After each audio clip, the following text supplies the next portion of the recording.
Guys, welcome to the WWE podcast. Thank you for joining me on this Tuesday, January 21st, 2019, or 2020. Man, where did that 2019 come from? I'll get used to it. You figure I would have gotten past that by now, but it is January 21st, 2020. So, guys, thank you for joining me, and those of you who are watching on video, welcome. That video is exclusive to Patreon members, so if you'd like this Raw review video podcast, head on over to patreon.com/WWE podcast, and you can get yourself a great look at this podcast in a way that you haven't before, because you can see it being recorded in front of your very eyes. There's no net, there's no safety net, and that's pretty stressful on me because typically I will have a lot of flubs, blubs, yawns, coughs. So we're going to see what happens because this is in audio form being duplicated in video form. So there will be no safety net for me tonight. So those of you on video, you may be in for a treat. All right. Well, thank you guys for joining me on this Royal Rumble week. It is the Rumble week. It's my favorite pay-per-view of the year. I don't think that I am being unique in saying that. I think that a lot of wrestling fans feel that same way, and I think that the marathon format of WrestleMania is the reason, one of the big reasons, that many don't say WrestleMania is their favorite, even though it's the culmination of the year's worth of work, although WWE does not exactly think long term. It is the culmination of a year's worth of work, in quotes, but it is the biggest event of the year, but it has become such a long damn show that it has really started to cannibalize itself. And the Royal Rumble event is the kickoff to Mania, the road to WrestleMania. It is also the Royal Rumble match itself, which is one of the most brilliant, ingenious, fun, entertaining match formats that has ever been created in the history of professional wrestling. It's just exciting. The countdown always refreshes things, and when the match starts to feel a little bit boring, you just never know when that buzzer goes down who's coming out next. There have been rumors flying about, going crazy this week of who could be returning, who could be debuting, and I don't think that there's a whole lot of secrets left right now in WWE. The big one, I'll just tell you right off the bat, I don't think CM Punk will be involved in the Royal Rumble match. I just doesn't make sense. I've already explained why in many previous podcasts. I still believe there could be a massive return and one of Edge. He's probably the most likely if he were to return, but we will take a stronger look at that as we get into the prediction show later this week, and a real possibility of Brock Lesnar winning, maybe even Drew McIntyre after his interaction with Randy Orton in his match this week. Lots to think about there, you know. Brock Lesnar winning the Rumble, I don't think it's so far-fetched. They are investing a lot of time in Brock Lesnar over the last few weeks, telling people that he's going to come in at #1 and win the whole damn thing, right? So could it be feasible that he actually wins the Royal Rumble match? Yes, is the answer. Because what happens next? Paul Heyman has never addressed what happens if Brock wins. Who does he face, right? You would think that he would face the only champion that he can, and that's likely Bray Wyatt, not Daniel Bryan. This wouldn't make sense. In the unlikely scenario Brock wins, he would have to face the Universal Champion, and that would be The Fiend. That's a match I would love to see. I think it's a match that we deserve to see and will see, but is it going to be this year is the question. I think the answer is no. I think the answer is no, but it's an outside chance. I'd say 5% chance. I think the most likely scenario that we get, and this is not a prediction show, but I want to reiterate it because many people have been asking me if I've been waffling or modifying my picks. The answer is no. I still think the most likely scenario is Roman Reigns winning the Rumble, but my confidence on that is starting to wane. And the reason is because if Roman Reigns wins the Rumble, then that means, number one, there's potential for backlash from fans of resurfacing all of the negativity from 2015, really 2016, There's potential there and a risk that they don't need to take to have Roman Reigns win, outside of just adding another accolade to his resume of winning the Royal Rumble multiple times. But you run the risk of, from January 27th, this coming Sunday, until WrestleMania in early April, of us anticipating him versus The Fiend. Because let's face it, Daniel Bryan, in all likelihood, not winning against The Fiend, right? I don't think that I am spoiling things, as Heyman would like to say. I believe that you have Brock Lesnar, you have Daniel Bryan lose to The Fiend, and then you have Roman Reigns win the Rumble. That sets up a potentially 2.5 month long program between the two, and a lot of potential for resentment. So I think what the smarter choice would be is to have Roman Reigns not win the Rumble and find his path to WrestleMania through the Elimination Chamber and the event at Saudi Arabia that precedes that. So I think that's how you do it, and then you get Roman Reigns versus The Fiend, in which you have a 4-week build or 5-week build, and then from there you go on WrestleMania, Fiend versus Reigns. And then so there's minimal time that fans can turn on this. That's how I would do it. And so that leaves the question, if Reigns doesn't win the Rumble and they take the safe road and not try to stir up old bad memories, and they're still looking at and aiming towards The Fiend versus Roman Reigns, and he has his own path, because remember there's two, that leaves the question and begs the question, who wins the Royal Rumble match? Is it Brock Lesnar? Is it Randy Orton? Is it Kevin Owens? Is it Samoa Joe? Is it Drew McIntyre? Those are some real true candidates there, if Roman Reigns indeed is not going to be taking the Royal Rumble path to WrestleMania and carving his own to the main event, of course. But that begs the question, right? And honestly, I haven't thought too much about this in a realistic fashion where I can give an intelligent answer. There's been many signs pointing this week to Drew McIntyre, right? They've been recently building Drew McIntyre. It hasn't been a long-standing foundational build and slow burn for Drew. It's been on again, off again, on again, off again, on, and we're in the on phase right now.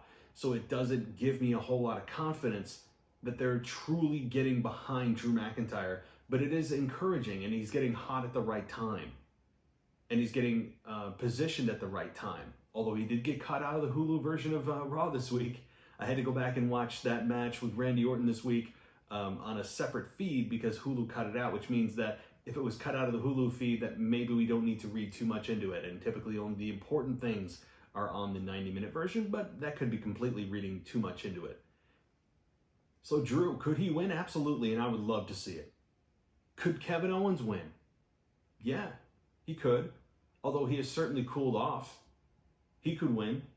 I think he's got about the same chance as Samoa Joe does. And that's not a great chance. I put both of them at 10% chances apiece. We have Randy Orton. I put it about 5% chance because I don't think that that's a smart move. It's just not, right? Randy Orton's not at that point in his career where he needs to be in the Royal Rumble mix in terms of winning the Royal. I mean, it just doesn't make sense, right? He'll be good for a couple of RKOs, some nice moments in the Rumble of facing off against Lesnar, although we've seen that. We saw that at SummerSlam a number of years ago where he busted open Randy Orton and Jericho got mad. And if you haven't seen that match, by the way, go see it. Randy Orton, Brock Lesnar, SummerSlam. Just freaking put it in the WWE Network or YouTube it. So there are some candidates that make sense. There are some candidates you can make a case for. And again, this is all assuming that Roman Reigns is taking his own path to WrestleMania, to the main event of WrestleMania facing The Fiend, which is where we all know he's going. We all know Roman Reigns is going to The Fiend at Rumble, or at WrestleMania. I think that is a pretty safe assumption. And that's fine. That's fine with me. because I think that is really the only place that Roman can go. He has nowhere else to go on SmackDown. And no one else really can be positioned as champion on SmackDown. Outside of Daniel Bryan, there's not a whole lot. There's really not a whole lot of things that you can do with that roster right now. It's in desperate need of main eventers. And I think maybe this is the time you start getting other people hot and start building new stars, because right now the depth on SmackDown is about as thick as this pen that I'm holding up, right? It's not great. So Reigns and Fiend are on a collision course. And that's fine. It's not that I don't want to see the match. I'm just anti-babyface Roman winning the belt. That will be a forever answer that I have. But anyway, so welcome to the show. That was a huge, long open. But I wasn't expecting to get that in depth in my picks already and my thoughts. But I really don't have an official pick for who's going to win the Rumble. Again, taking Roman and putting him aside and just benching him as a candidate because he's so obvious. I think and putting him really kind of putting him on the sidelines because he's the obvious pick. He's the heavy favorite. He's the guy that everybody thinks is going to win the Rumble, and rightfully so. There's a big, strong case to be made for Roman Reigns winning the Royal Rumble match simply because it makes sense. And we haven't seen Roman win the Rumble since 2015.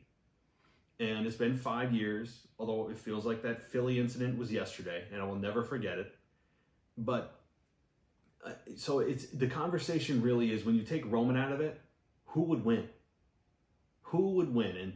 And I'll give you guys my official pick. Not that I'm trying to string you along, but because I don't have it yet. It's going to be coming on the Saturday and or Sunday. I'm not sure which one. Whatever day works best for our schedules. Myself and Ashley, who's going to be the co-host for the official Royal Rumble preview show. We're going to be talking this weekend and giving our Royal Rumble predictions. So I'm going to wait until then to make my pick, because we still have a SmackDown to go on Friday, and plus news that could be coming out of the wire and rumors floating around. It's just a great time to be a wrestling fan. I mean, there's nothing like it, right? Even in this era of social media and things being leaked, it's still a great time to be a wrestling fan, because you know what's coming around the corner, right? You know WrestleMania is now in the sights of WWE. And it's time to start speculating. It's time to start looking. It's time to start giving those fantasy matchups and what ifs and who could return and what could happen and possible injury returns and debuts. It's an exciting effing time to be a wrestling fan. That's what this is about right now. And I expect the show quality to continue. And at least on Monday Night Raw's end, which has been nothing short of very good. I'm not going to say great. Good to very good on a strong, consistent basis, and that's the key, was consistency. So I've been enjoying Raw for the most part, and we're going to get into all the details of the things I liked and, oh, don't worry, the things I didn't, because there were quite a bit of things that I didn't like. Overall, though, I'd give it a thumbs up show. Just some of the WTF moments that just continue to plague WWE that I'm going to get into, of course. But first, guys, if you haven't joined me before, thank you. This is the WWE Podcast, the unofficial WWE Podcast. I have to say that legally. And thank you for joining me as we continue to pump out shows this week and cover everything that you need to, including tomorrow, which starts my Wrestling Nostalgia 3-part series. The very first part of my 3-part, that's going to cover the Rock versus Austin rivalry, right? From the WrestleMania 15 event to WrestleMania 17 to WrestleMania 19. That was the final match of Austin's career.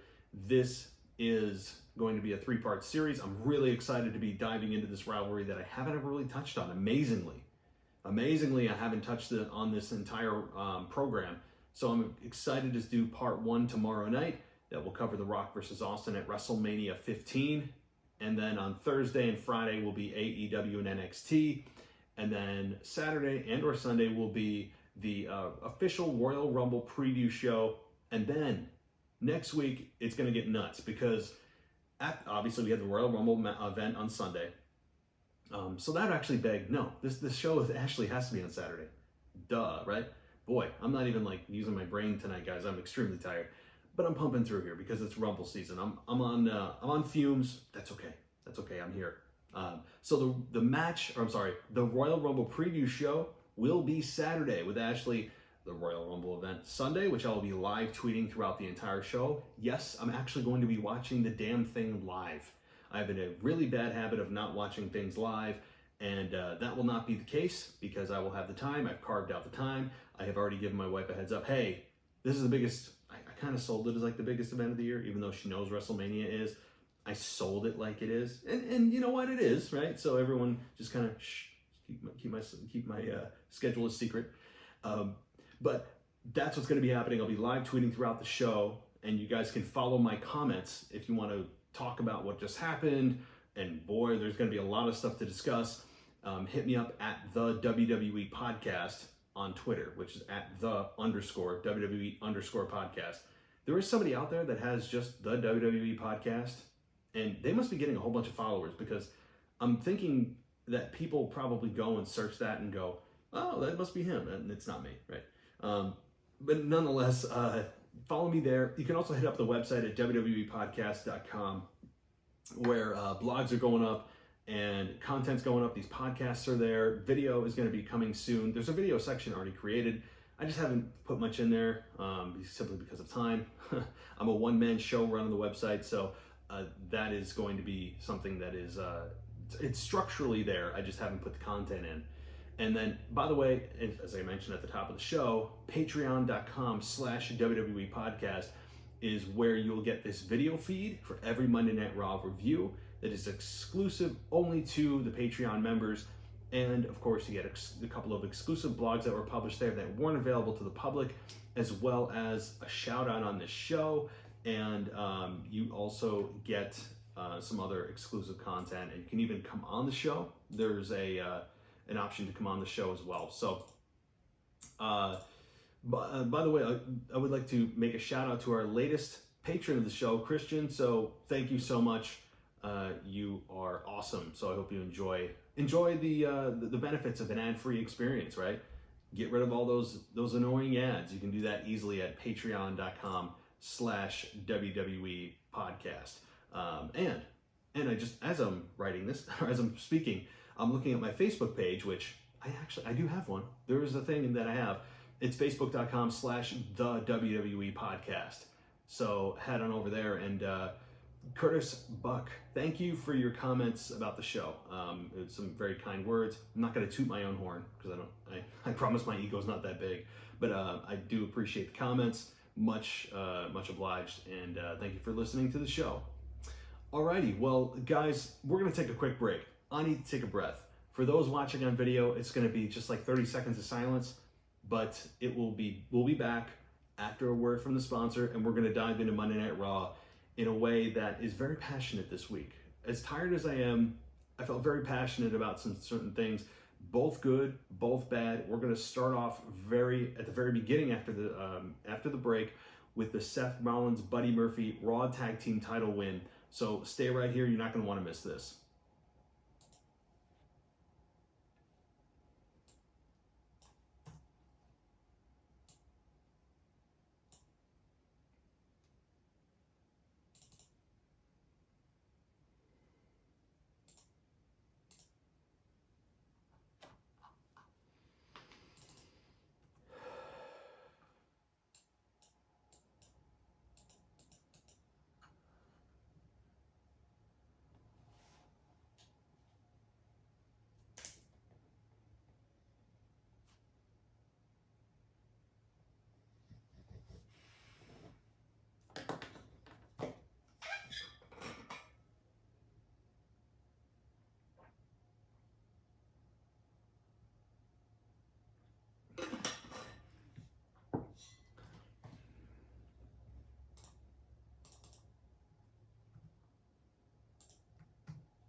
right, guys, welcome back to the show. Thank you for once again joining me. And so let's get into my thoughts. What did I think about Buddy Murphy, Seth Rollins becoming the new Raw Tag Team Champions?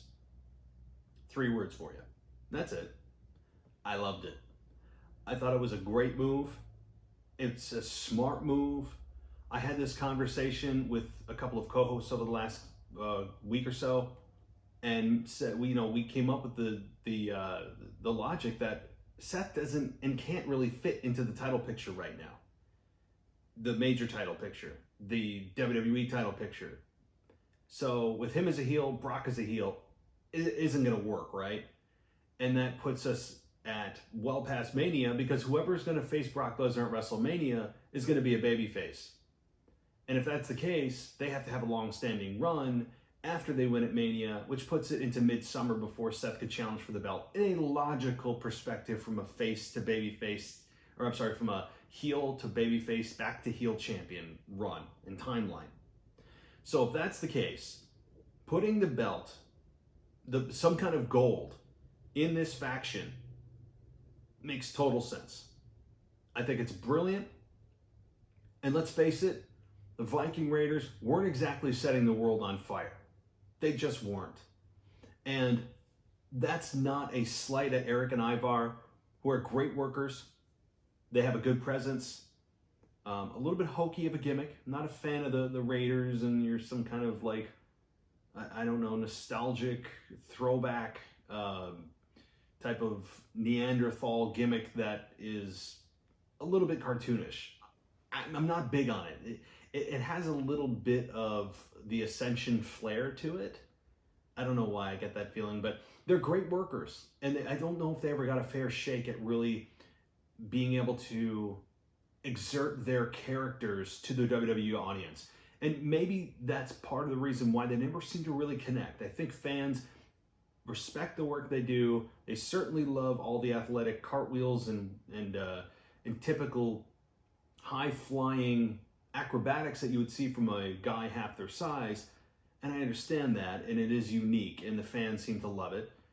But they haven't connected with fans in a way that you would feel at loss if they lost the championship. You don't feel what they feel in character, right? When they had the gold, I didn't feel a loss when they lost the championships.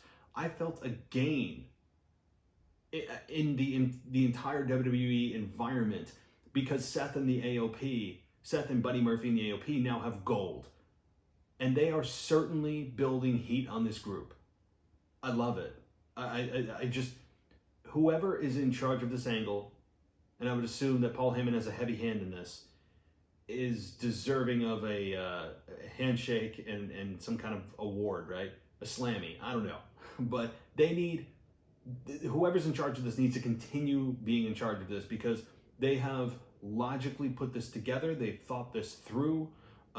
Seth still thinking that he's doing the right thing, calling himself the Monday Night Messiah. Although I love that nickname, by the way. Love it. WWE could, maybe pull back a little on the nickname, mentioning it. I mean, seriously, if you counted, it was mentioned probably 20, 25 times. I don't need that.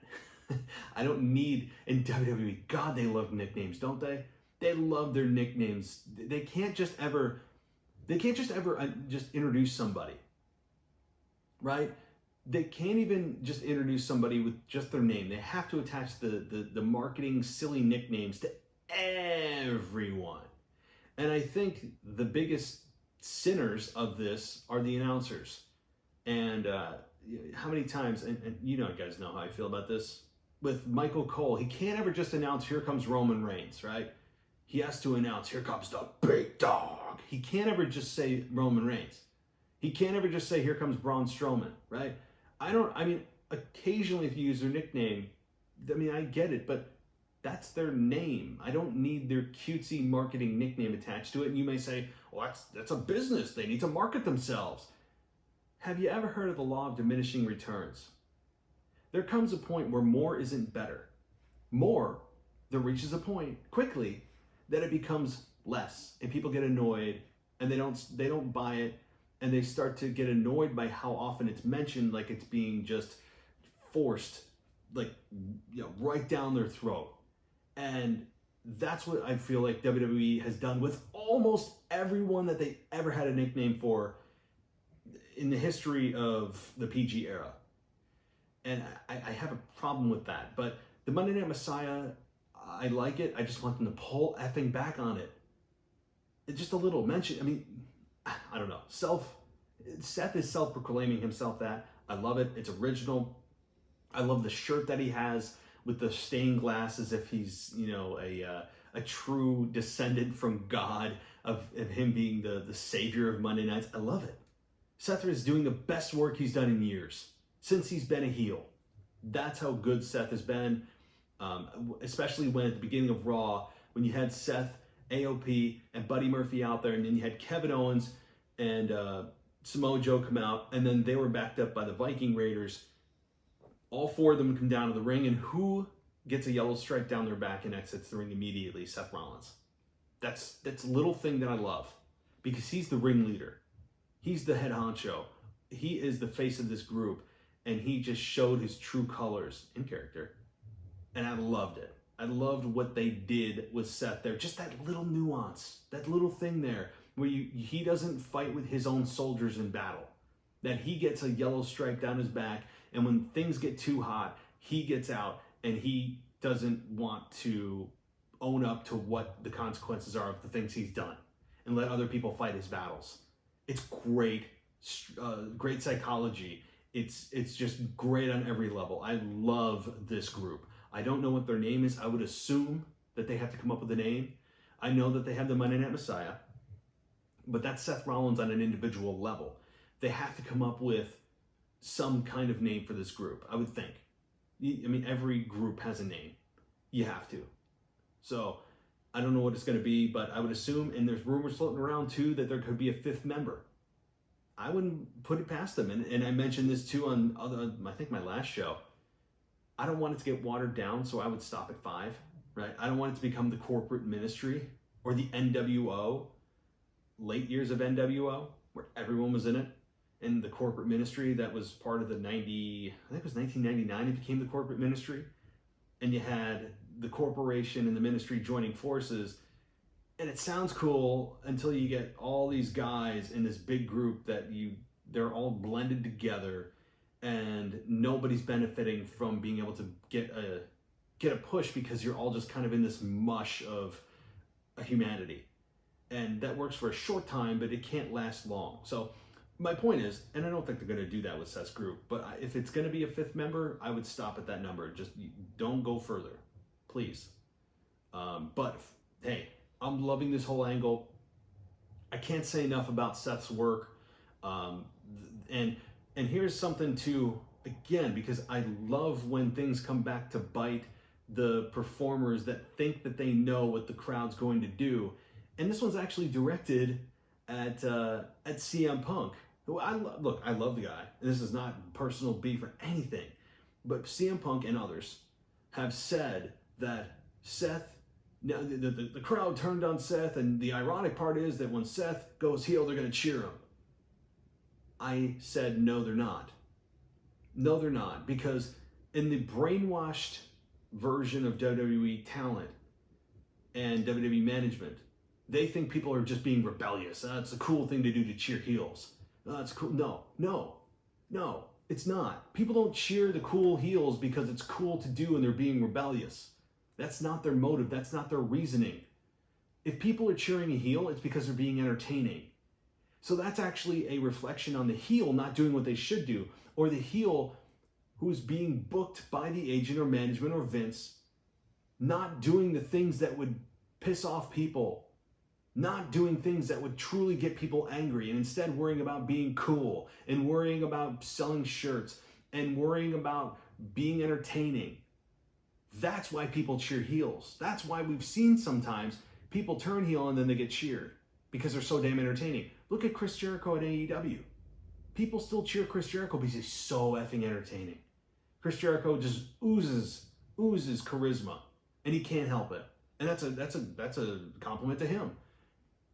But when Punk and others said that they're going to boo Seth and cheer him when he turns heel, no, because people truly dislike Seth's babyface character. It flopped. Becky Lynch didn't help. Him leaving the Authority, not of his own volition, didn't help. His pandering, the we stuff, the sickening, you and I, and we're together, and we did it, and we, and shut the hell up, Seth. That's all he wanted to say when he was a babyface. Now that he's heel, I said he's not going to get cheered because people genuinely dislike the heel character, just as they did when he was with the Authority. He's not that character that he was in the Authority, but he certainly knows how to piss people off. And he's done it, and he's good at it. He knows how to be a heel. He understands the psychology. Whoever has booked this thing is and I'm sure Seth's had a hand in it. I'm sure, maybe hell, even Vince has. I wouldn't put it past the old man. And obviously Paul Heyman.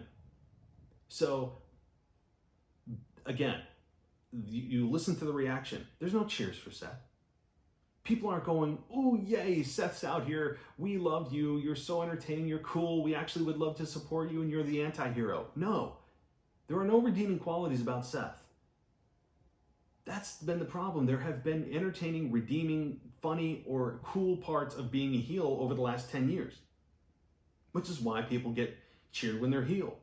Because nobody has committed to being truly heel anymore. They're still worried about getting cheers even though they're a heel. So Seth has no redeeming qualities. He's a guy that is self-proclaimed to be a Monday Night Messiah. You can't proclaim yourself to be that, right? Who in their right minds as a human being would proclaim themselves to be a savior and call themselves the Messiah, right? If you're a Christian, you know what the Messiah refers to, right? Think about it. To actually have the nerve to call yourself that. And then still believe that you're doing the right thing and it's for the greater good and that he is merciful, and then says one thing and does the opposite, turns his back to people and tells his henchmen to finish them, is a liar, believes that he's still in the right and that everyone needs to follow him or they'll drag him with them, like all this stuff. All of it is not redeeming. It's just sinister. It's nasty. It's not likable at all. So again, this is just complete acclaim for all involved in this story of turning Seth, making him a successful heel. It's been great. I've loved it. So I can't say enough. Anyway, I've gone on too much about that, but so that's a really good thing. How about that for those people that think all I do is complain, right? I got to give some positivity. I really do. And by the way, folks, Wichita, Kansas, you're not even worthy of a banner. You're not even worthy of a 3D logo. You are not worthy of anything other than a very brief mention by Paul Heyman. I believe somebody else did mention they're in Wichita, but it wasn't an announcer, or it wasn't even a banner on the screen at the beginning of the show. Somebody did mention they're in Wichita. I just can't think of who at the moment. And some of you are going to say, oh, it was so-and-so. And I just, again, my recall memory is fading. But you guys are not worthy of a banner, nor mentioning even what state they're in at the beginning of the show. They didn't even tell you where they were. Seriously, WWE. Seriously. I mean, nobody else is probably thinking this is a big deal. It's just reflective of the corporate culture and the egos that management have and Vince McMahon has to think that they are above the city they're in because it's too country, it's Southern. You know Vince McMahon does not like Southern culture. He doesn't like the Southern accent. He thinks and has this complex that Southern people are inferior simply because of their draw or the way that they live their lives or the stereotypes. How many times, I mean, in one of the most entertaining segments on Raw, Edge, Christian, Kurt Angle, they were doing some kind of stereotypical country band look. If you remember on Raw, it might have been late 90s, early 2000s. And I think Christian had in some teeth that were disheveled, if you will. I think Edge had a straw hat on, and Kurt Angle had a banjo. So he loves to play on those stereotypes, but he genuinely dislikes Southern culture, and you see it because you look at the cities that he's in, and 9 times out of 10, when he's in a city that he does not deem worthy of mentioning because it's not a city that's got a lot of history, it's an NFL city, or it's a big metropolitan area, they don't mention it. They don't mention it. And you know, I never really seemed to care about this until it was just recently brought up by another podcast. I'll give credit where credit's due.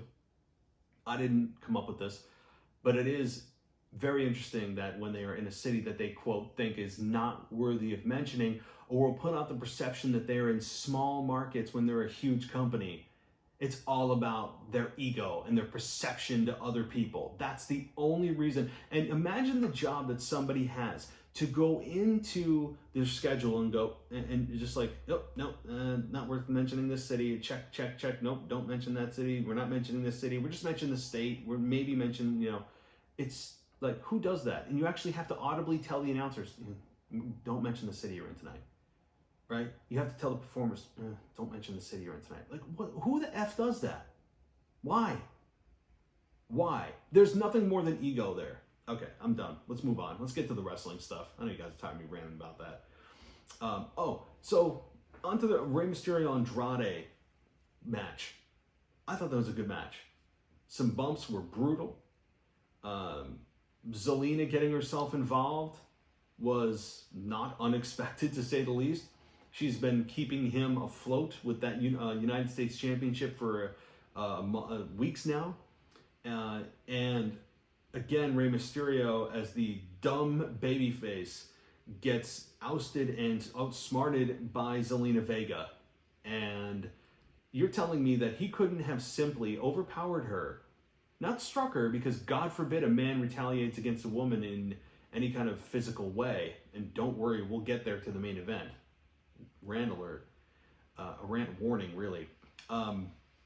But just the fact that Rey Mysterio this is the second week in a row in which he's been bested by Andrade, and he can't just simply just push her out of the way or just reach over her to grab the belt, even if she's sitting on the ladder. You know, I don't understand. I'm befuddled by that, but the effort was there. Both guys are ultra talented. Rey Mysterio, I don't think anyone expected this out of his reinvigoration or resurrection of his career in WWE. He has certainly done more than I think anyone can ask or think in his second run, if you will, in WWE. It has been a pleasure to watch him, and I just don't know what Rey ever did to win or earn a second opportunity at the United States Championship. No one ever said he won a tournament. It was just kind of there. Whatever. So Andrade clearly is going to be moving on to another opponent. I would assume that it's going to be Humberto Carrillo, because Humberto came out after Rey was about to get DDT'd on the concrete floor and was disguised in a Rey Mysterio mask and attacked Andrade. And so clearly that's where they're headed, and I'm fine with that.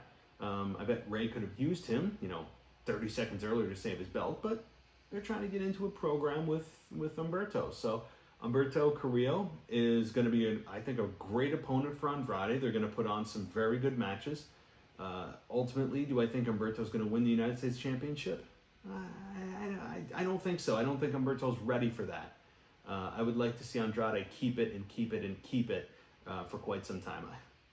I'm a huge fan of long title runs. I just have always been a big fan of title runs that last, 4, 5, 6 months plus. All right.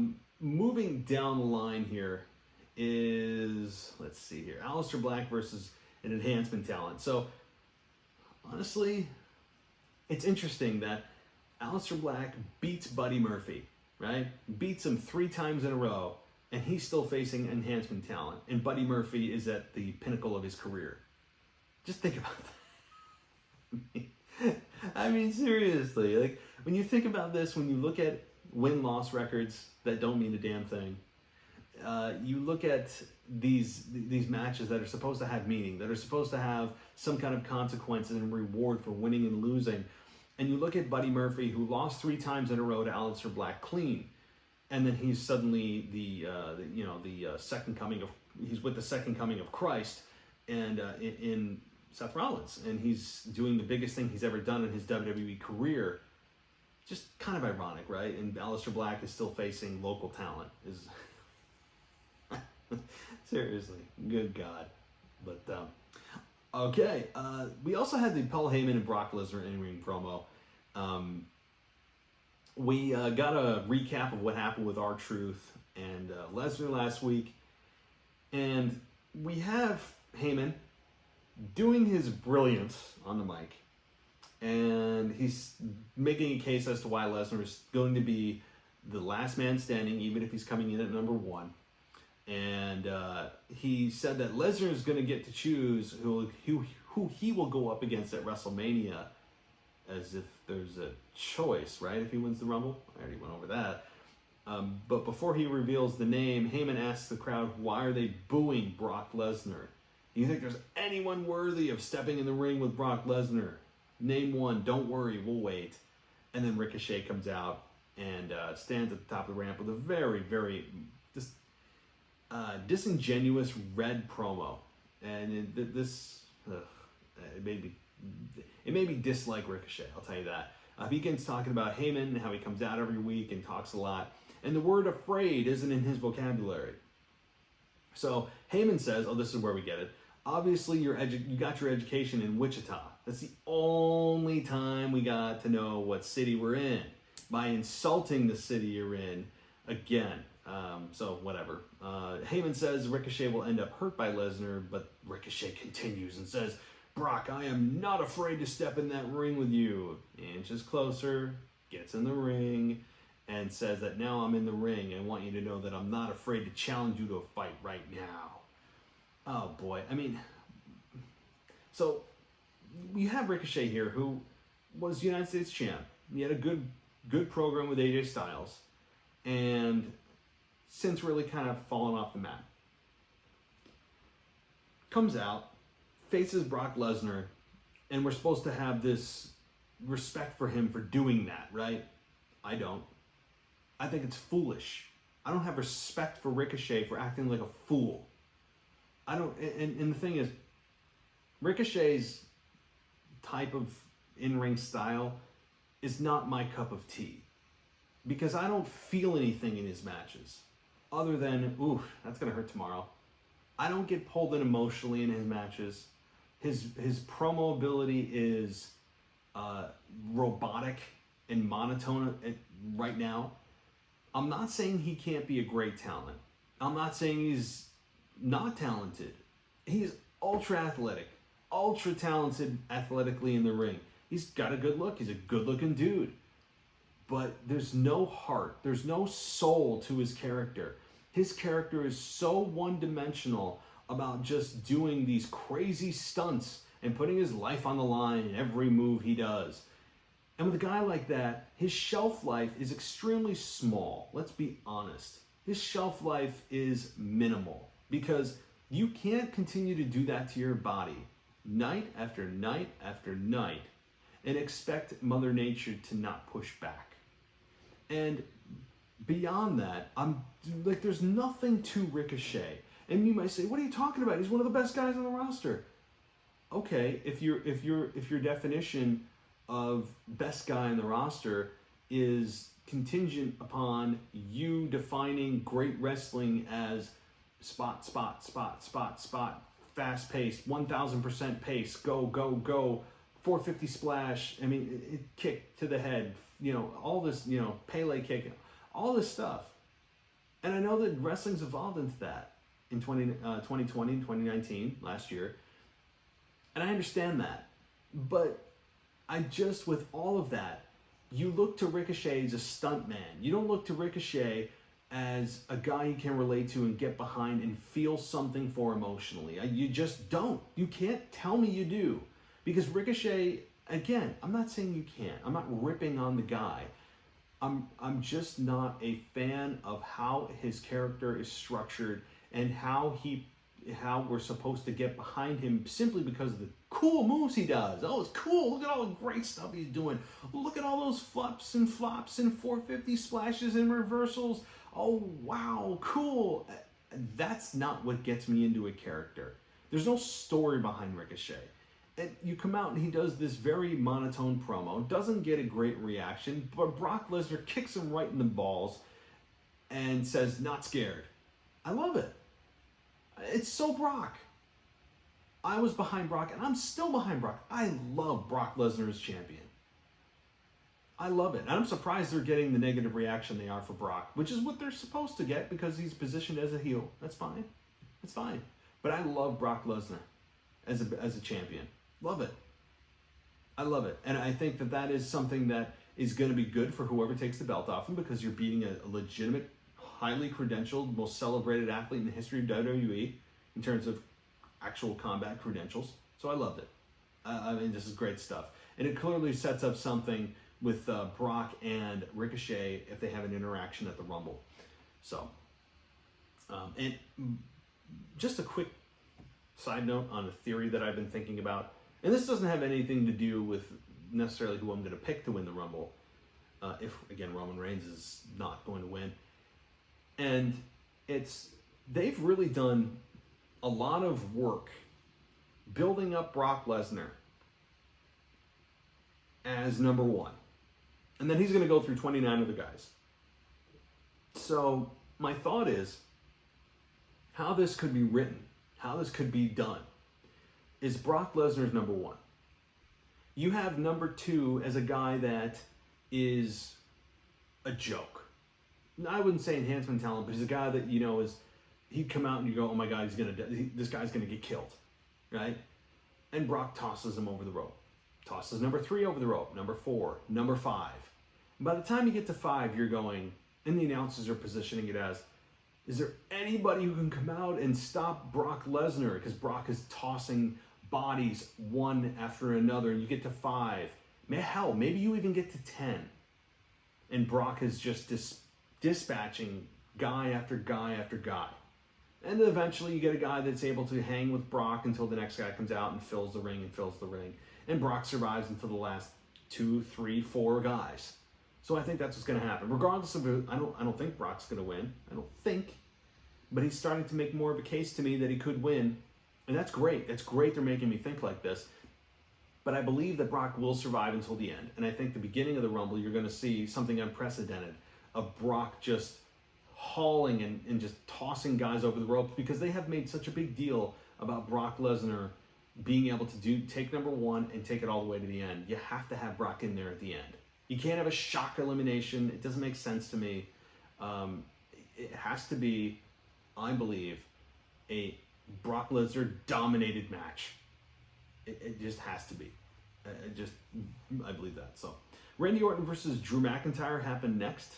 And I thought this was a good match. You have 2 veterans in there. You had the crowd chanting for Randy Orton. And this kind of back to McIntyre as a heel, I guess. He's still a bit of a tweener, but this week he leaned a little bit more heel. So the end of the match, as I'm kind of reading it, and I saw it, but I want to make sure that you guys are with me as I'm going through this mentally. Orton went to the top rope and landed a superplex. McIntyre tried to get to his feet. The OC come running down and settle the score with McIntyre. Orton begins knocking each of them out with a chair, hitting each man, and then Orton still holding the chair and looks to McIntyre, who's standing on his feet. Orton drops the chair and goes face to face, walks past him to the ropes, and then Orton shrugs as he hits an RKO on McIntyre and he exits the ring. So it still positions McIntyre as kind of in between, right? Because nobody won this match, number 1. Number 2, you have him positioned with Orton as kind of that mutual respect, and then Orton turns on McIntyre at the end and hits him with an RKO. It's a weird dynamic with McIntyre. They haven't gone fish or fowl with him yet. So, interesting. It's an interesting matchup. So, we get Charlotte Flair again. Charlie asks Charlotte about her confidence going into the Rumble. Charlotte says, I'm always confident, but I'm also prepared to face anyone or anything. And Flair paused as Becky Lynch stands next to her, then continues to walk by, and Flair continues, last year I was eliminated by someone that wasn't even supposed to be in the match, which was Becky Lynch. This year I'm ready to win. Woo. Now, I haven't said a whole lot about the Women's Rumble. What I will say is that I think Charlotte's going to make a much bigger impact in the Rumble than she has in the last 4 months being on WWE TV. Charlotte Flair has gone by the wayside, and I think that's all going to change at the Rumble. It has to. Flair has taken a back seat for quite some time, almost just kind of telling her to sit and wait for whoever her opponent's going to be. Could it be Nia Jax, which is why they've been waiting? I don't know. But I think you will see a big impact from Charlotte Flair at the Rumble to kind of give her career a shot in the arm that it desperately needs right now. So that's just my thought on that. Then we had Becky Lynch and Kairi Sane. And, you know, I love Kairi Sane from the perspective of she's one of the best workers that WWE has in the female division. But I understand why they're positioning her as just the sidekick of Asuka, because Asuka's the one that's beaten Becky Lynch fair and square, and she beat her at last year's Royal Rumble. So clearly you know that if you're heading into a pay-per-view, this is just WWE rules, law, that if you're heading into a pay-per-view, that someone that doesn't have a match at the pay-per-view is facing you, you automatically win to make you look stronger. Because you have to be as strong as possible heading into the pay-per-view. I have no problem with that logic. I really don't. I'm not complaining about it, but you just know what's coming. So Becky ends up defeating Asuka here, defeating Kairi Sane. And this match wasn't as good as some of the matches they'd had in the past. Maybe they didn't have as much time to fill with this. And Becky Lynch wins. What I didn't understand was this. Asuka is sitting on the top rope, like the ring post. Why? Why is she standing on the ring post? And why is the referee, even the King, I think, brought this up. Why the hell is she allowed to stand there? When you have managers get yelled at by the referee for standing on the ring apron, and it causes a distraction and the manager helps that person win. Why is Asuka allowed to stand on the rope, on the ring post? I've never seen that in my life, nor should it ever be allowed in a simulated sport. Like, what the hell? You could have done that spot much differently and not had the referee look like a buffoon and have the match just completely discredited because of that stunt. I don't know. It's not a huge sticking point, but it was very weird and it was distracting and it made no sense from a referee standpoint, right? Okay. And we had a Rocky Johnson tribute, by the way, which I'm fine. I don't have a whole lot to say about Rocky Johnson because I never watched him. Before my time, I mean, you're talking about the 80s. I was born in the 80s. So if he he came into WWE in 1982, that was 3 years before I was even thought of. So I didn't have a whole lot to say about Rocky Johnson. I mean, I just don't, other than, I did read that he had, and The Rock revealed it, basically a clot that went to his lungs and he had a massive heart attack and died. So I feel for The Rock, I feel for his family. Condolences go out to them and all the typical thoughts and prayers, but it's true. I mean, I do feel for them. I feel for the family. I feel for everybody that's affected, involved in family and all that, and friends. But I never watched Rocky Johnson. I didn't. I'm not going to pretend I did. Other than the clips that you guys and we all saw in the tribute, it was just before my time. It just was. And the Soul Patrol with Tony Atlas, that kind of is a good name.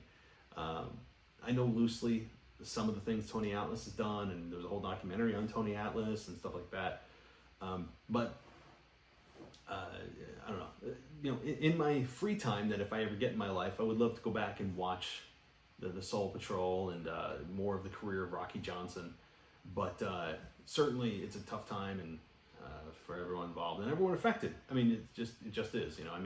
I may seem like a bitter SOB at times about the product, but look, I understand it's just playing in the sandbox, and this is real life. So, all right. Well, then we got, obviously, the main event, which I've already discussed, and we had Buddy Murphy and Seth Rollins win, which was, that wasn't the main event. That was not the main event. It was not the main event. I've already talked about the tag team title win, but good Lord, good God, the main event of Raw was Bobby Lashley and Lana versus Rusev and Liv Morgan. So, what? Oh, and by the way, Matt Hardy versus Eric Rowan with Eric Rowan winning. I don't know what to make of that. I mean, Eric Rowan continues to win. And that's it. I just wanted to acknowledge that the match happened. I don't know what to make of it with Matt Hardy kind of floating out there. Maybe they're waiting for Jeff to get healthy. But I don't know if he'll ever be back. Okay. So yeah, we got this lovely main event that took place in where, WWE? Wichita, Kansas. Say it with me now. Wichita, Kansas. Not just Kansas. No, where specifically? I mean, Kansas is a sizable state. Where in Kansas are you? Just come on, you can tell me. Wichita, right? Oh, God. So we had this match, and to be honest, I mean, this was the match that I think we all believed they were building to after the wedding, and we had Liv attack Lana, and you had Rusev attack Bobby. You said, oh, tag match is coming. Well, we got it. And Lana in the ring, I will say before I, say other things, Lana was noticeably improved in the ring. I was a little bit harsh on Lana when she first got into the ring and had her match. I think it was against Naomi, and she was not great. She was clearly green, and didn't show a whole lot of fire, and she was clearly 4 steps behind the rest of the roster, women's roster.